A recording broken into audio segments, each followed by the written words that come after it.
ឥណ្ឌាចាប់ខ្លួនជនជាតិអ៊ុយក្រែននិងអាមេរិកច្រើនអ្នកសង្ស័យថាបានបណ្ដុះបណ្ដាលភេរវកម្ម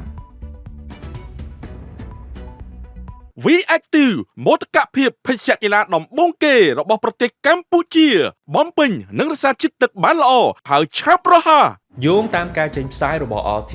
ទីភ្នាក់ងារប្រឆាំងភេរវកម្មរបស់ប្រទេសឥណ្ឌាបានចាប់ខ្លួនជនជាតិអ៊ុយក្រែនចំនួន6នាក់និងជនជាតិអាមេរិកម្នាក់ពីបទចោទថាមានទំនាក់ទំនងជាមួយក្រុមបះបោរក្នុងប្រទេសមីយ៉ាន់ម៉ាទីភ្នាក់ងារស៊ើបអង្កេតជាតិហៅកាត់ថា NIA បាននាំក្រុមនេះទៅឃុំឃាំងដើម្បីសាកសួរដោយតុលាការក្រុងដេលីបានបញ្ជាឲ្យឃុំខ្លួនពួកគេរហូតដល់ថ្ងៃទី27ខែមីនាកាសែត New Indian Express បានរាយការណ៍កាលពីថ្ងៃអង្គារ NIA កំពុងស៊ើបអង្កេតការចូលដោយខុសច្បាប់របស់ពួកគេចូលទៅក្នុងប្រទេសឥណ្ឌានិងការជាប់ពាក់ព័ន្ធក្នុងសកម្មភាពភេរវកម្មនៅក្នុងតំបន់ភាគពាយ័ព្យនៃប្រទេសនេះ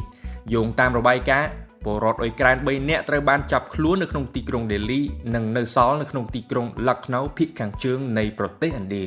NIA សង្ស័យថាជនបរទេសទាំងនោះបានចូលមកក្នុងរដ្ឋ Mizoram ភាគឦសាននៃប្រទេសឥណ្ឌាមុនពេលឆ្លងកាត់ទៅកាន់ប្រទេសមីយ៉ាន់ម៉ាដែលជាទីកន្លែងដែលពួកគេត្រូវបានគេចោទប្រកាន់ថាបានតាក់ទងជាមួយក្រុមបះបោរជនជាតិភាគតិចដែលពាក់ព័ន្ធនឹងអំពើហិង្សានៅក្នុងប្រទេសឥណ្ឌាយោងតាមរបាយការណ៍របស់ NIE បានឲ្យដឹងថាក្រុមនេះក៏ត្រូវបានចោទប្រកាន់ពីបទនាំយកមកនៅយន្តហោះគ្មានមនុស្សបើកជាច្រើនពីអឺរ៉ុបផងដែរ